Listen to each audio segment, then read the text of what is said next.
जय श्री कृष्णा। और कैसे हैं आप सब।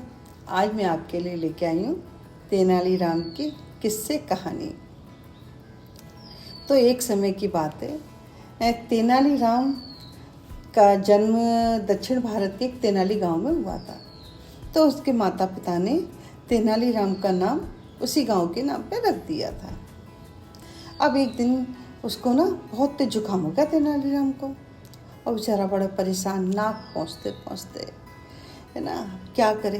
तो उसकी पत्नी ने कुछ जड़ी बूटी डाल करके तेनालीराम को दी, बोले कि इसकी भाप ले लो, ठीक हो जाओगे।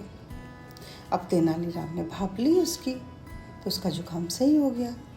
अब शाम को तेनालीराम को एक मंदिर में जाना था, काली माँ के मंदिर में। तो तेनालीराम की पत्नी बोली कि आप मंदिर जा तो रहे हो, लेकिन ऐसे ही मत आ जाना कि ऐसी खाली फिली आ जाओ, है ना।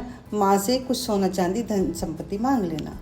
तो तेनालीराम गया काली माँ के मंदिर में, और वहाँ शाम का समय था, सभी लोग जा चुके थे और तेनालीराम अकेला था।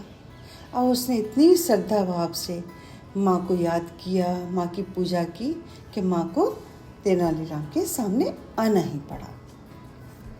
और माँ जैसे तेनालीराम के सामने आई, उनके हजारों सिर थे, हाथ थे। तो उसको देख करके तेनालीराम सोच में पड़ गया और फिर जोर जोर से हंसने लगा, हा हा हा हा हा हा। तो माँ बोली कि तुम क्यों हंस रहे हो, तुमने याद किया मैं आई हूँ तो वरदान मांगो।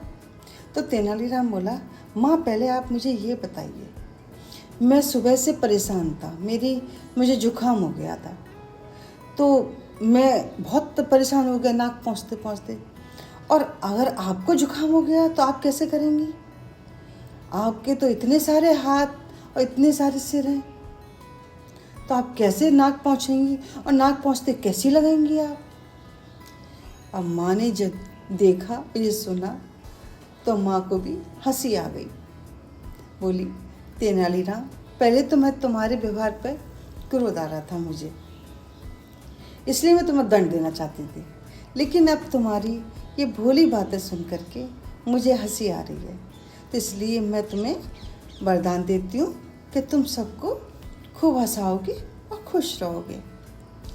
फिर माँ ने तेनालीराम को एक चमकीला कपड़ा निकाल के दिया। तेनालीराम ने पूछा, वो क्या है माँ ये। तो उसे लगा कि माँ कपड़े में से माँ उसे सोने के 2 सिक्के मिलेंगे। तो माँ बोली, अरे बुद्धू, जब तुम्हें जुकाम हो ना तो तुम इससे नाक पहुँचना। और माँ ने जोर से हंसते हुए कहा। अगले ही पल काली माँ गायब हो गई। अपनी आंखों में माँ का हंसता हुआ चेहरा लेकर तेनालीराम भी मुस्कुराता हुआ मंदिर से बाहर आ गया और अपने घर आ गया। तब से तेनालीराम सभी को हंसता और हंसाता रहता है। तो आपको कैसा लगा ये किस्सा, ये कहानी। अगर आपको पसंद आई हो तो प्लीज़ लाइक एंड शेयर करें, और साथ में कमेंट करके भी बताएं। और आप मुझे जो इतना सारा प्यार दे रहे हो, इतनी धैर्य से मेरी कहानी सुनते हो, उसके लिए आप सभी का बहुत बहुत धन्यवाद। जय श्री कृष्णा।